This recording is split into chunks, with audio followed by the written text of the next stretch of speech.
আছে। হ্যাঁ, kiss kiss বেশি দিলে মুখ নষ্ট হয়ে যায়। এই যখন একটা দাও, আমি 3 মাসের কিস্তি পাইনি। আমি 1 মাস লাইভ করিনি, 2 মাসে ধরতে গেলে করিনি, 1 মাস করিনি।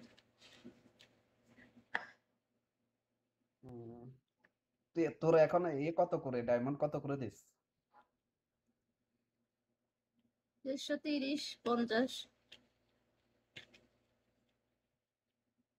আগেরটাই, হ্যাঁ। আমি কি আর দিই, আমার এজেন্সি থেকে নিয়ে দিই যদি কেউ নিতে চায়, কারণ অনেকে তো টাকা মাইরা দেয়। তো এই জন্য আমার কাছে আসে, আমি কি আর দেই, আমি তো রিসেলার, আমি তো নিয়ে দেই। যে একটা মানুষ চাইছে থাক নিয়ে দেই।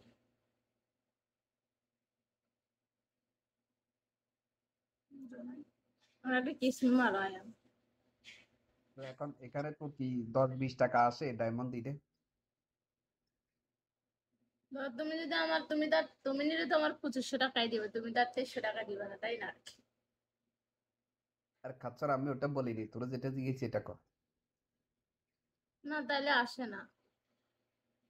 যদি তো পরিচিত তাইলে ধরো সে 2300 টাকা 2500 দিল, তখন আমার 200 টাকা লাভ হয়। না না না, ওইভাবে না, মনে কর তুই যেটা নিতেছস 2330 টাকা 50 টাকা, তুই ওইটাতে থাক, সমস্যা নাই।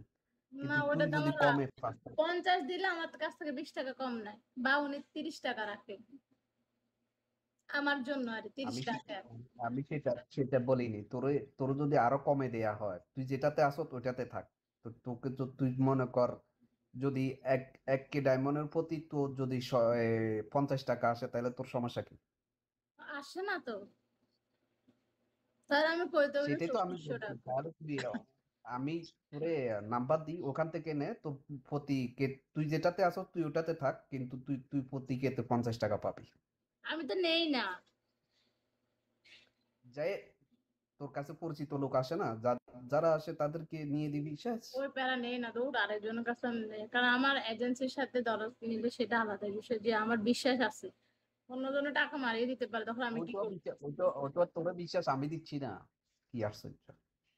না, আমি কাউকে ওটা নিয়ে তোর দিই না। সেকেন্ডে। হুম। প্যারা নিতে ভালো লাগে না। কালকে একজনে কইছে আমি প্যারা নিতে ভালো লাগে না।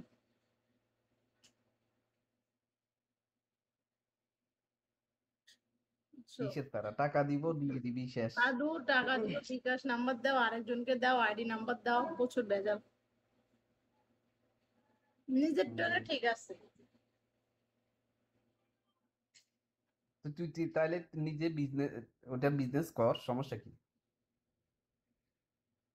না, প্রয়োজন নেই। বেশি বিজনেস করা ভালো।